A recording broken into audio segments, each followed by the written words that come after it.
Hello, YouTube fam. How y'all doing? It's your uncle. This is Uncle Tim Rants and Reviews, a channel where I rant and I review. Man, I was out and about, and we were at Target, man, and this time, this Target I went in, I was by myself, and I was just chopping it up with some of the employees. What I mean by chopping it up, just talking. First, I get the conversation going by. First of all, how you doing? How your day going? Brother, from there, the conversation, whether it's a man or a woman, it doesn't matter. Everybody just start chiming in, letting you know what's going on, how they feeling, how the day is going, man. But, in the process, they ask you what you need. How may they help you, and where they'll be at after they help you, I was talking about the toys, and she was letting me know this one particular store that I went into, I haven't been in before. And the toy section, I had no idea where it was at. So I'm talking to people, and, I'm just talking to this person, right? Then, some other employees come over and they just start talking. Then some other employees come over and start talking. So, people looking like, who the hell are they talking to? People looking at me like, who are they talking to?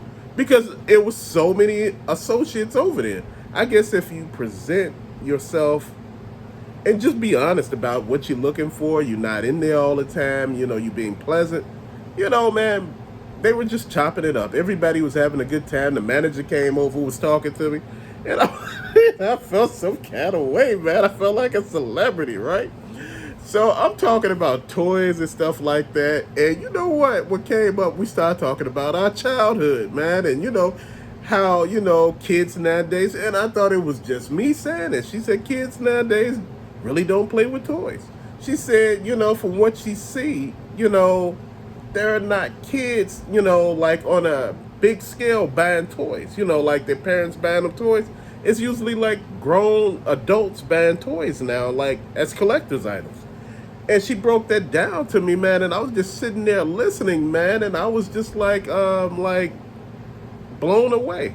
Because it was like somebody proved something that I was saying a while back, and I just thought maybe I was just saying it to be saying it, but she said, hey, it's the statistical data to back that up. She said, people are backing up from toys. These kids are backing up from toys. They're playing video games. They're doing other stuff. And, times are different.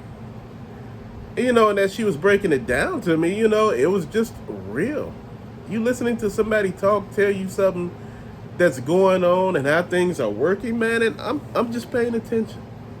She was, actually walked me through the toy aisle. Showed me things, showed me, how the planograms are changing, where the clearance is, what's going on, and the associates were scanning stuff for me, man, and I'm like, what in the actual hell? Because I was kind of scared for a moment. I hate to say it, I was actually kind of scared. It was weird.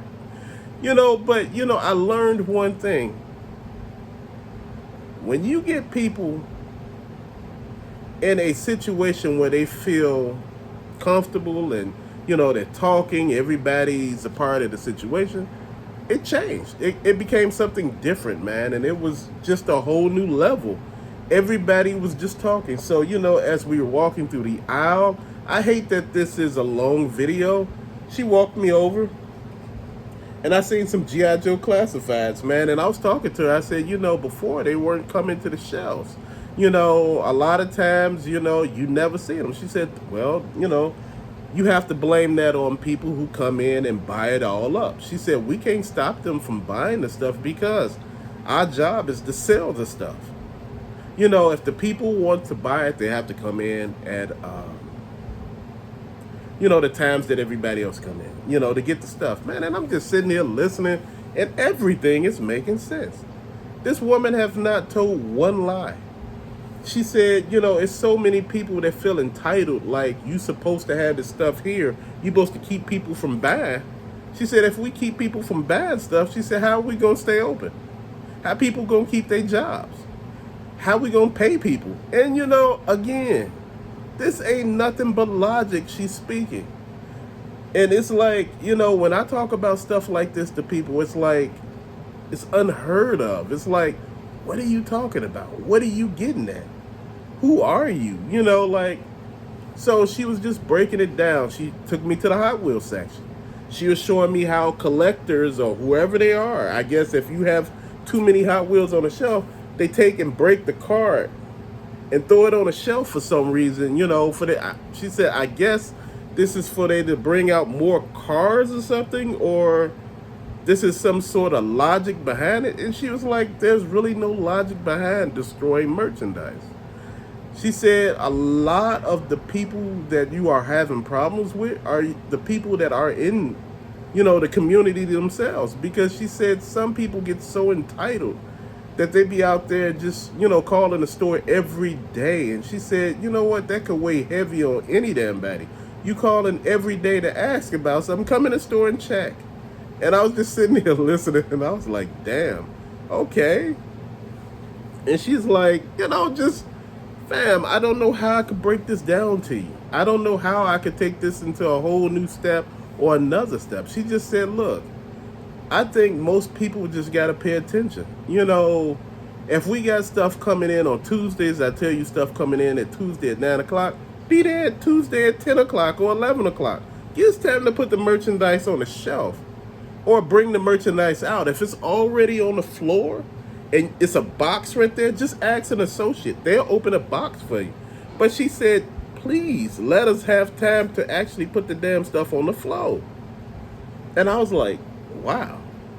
She said, man, I was looking at the actual, you know, collectibles and stuff like that. She said, you know, I remember playing with toys. You know, that's what she was telling. She was playing with toys when she was little, how things were actually, you know, fun for her, and how these particular hobbies now are actually kind of like,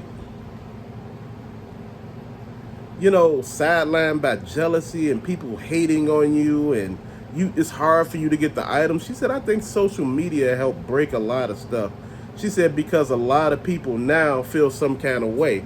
They feel that, you know, you should be able to get the same stuff everybody else get.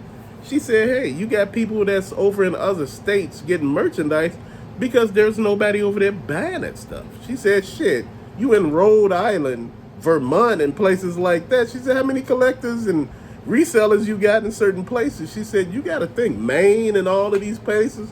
She said, just think about some of these places. She said, you have resellers everywhere, but you know what? Certain places, you may be able to find stuff. She said, you'd be surprised that certain people are not even looking for stuff. But she said, people are complaining because they want to complain. They want to have a reason to be pissed off. And, you know, just listening to that, man, I was like, wow. And I guess I listened to this person's whole problem set, their whole mindset on why they upset about certain things, and I could understand that. I could truly understand why certain people be upset, you know, why they mad, why, you know, they feel that certain things are not right, because you're going through shit. You know, people come in and they take their whole day out on you. If I tell you we don't got it, she said, hell, we don't got it. Well, but the other store got it. So you expect the store that's understaffed, one of the people to get off the register, one of the people that's doing something else to go all the way in the back and search back there for 2 or 3 hours to try to find what it is that you're looking for. And I was just like, damn. You know, it went deep. And that's the thing that I looked at. A lot of people don't see how deep shit go. We only see us. We don't see past us. You get what I mean? It's very rare that we see everything that goes on. It's a lot that encompasses working at a store, man. And I didn't see all of that. I didn't see, you know, how these people hours are getting cut, and they still got to do all the work that they supposed to do with these cut hours. You know, you're supposed to run a department, you're supposed to put stock out, you're supposed to ring on the register, or, you know, help with the self-checkout line. You're supposed to, you know, do this, this, and this. And as I listened to all of this, it let me know how much of shit was going on. You know, I felt some kind of way about it. just listening, man, it took on a whole nother dynamic, man. And that's the thing that I want to tell you all. Listening to her talk to me, man, it was just like, man. She said, I was here the other day and she said somebody came in looking for something, some trash bags or something. So I walked over there with them, looked. I went on my little device, looked, and said, we don't have any in stock. Showed the person. And they said, could you please go in the back and look? She said, my machine lets me know if we have stock in the back. This person asked her to go to the back, look. And that's when she said, look, I'm not about to do that. I got other stuff to do. And, the person got mad. You know what? She has every right to tell you, to back up a little bit with this. Because, I done did everything I could for you. At that point, I think sometimes people be wanting other shit that they can't get from you. You get what I mean? It's just real, man. Everybody wants something, but they want something for nothing. It's like every time that you turn around, people are angry and upset about something. You can't fix everything for everybody, and you never will. These retail associates, man, I understand sometimes they have bad days. Sometimes some of them don't even want to come to work. Some of them got shit going on at home that they don't know how to differentiate home from work.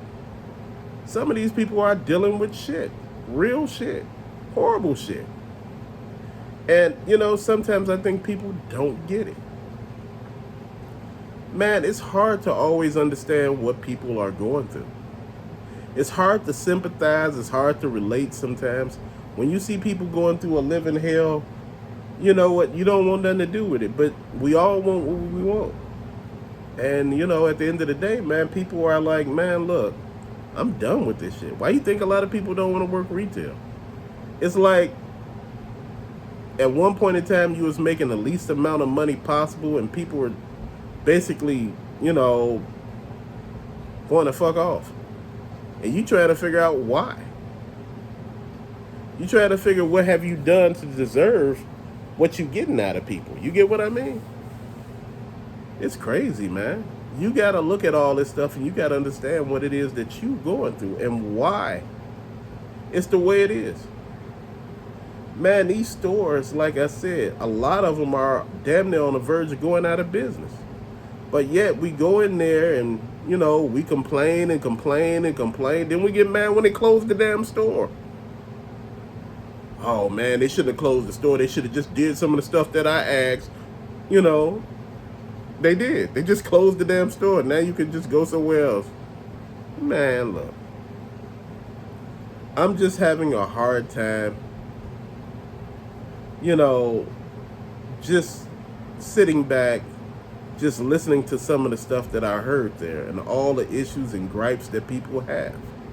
They're dealing with a lot of shit.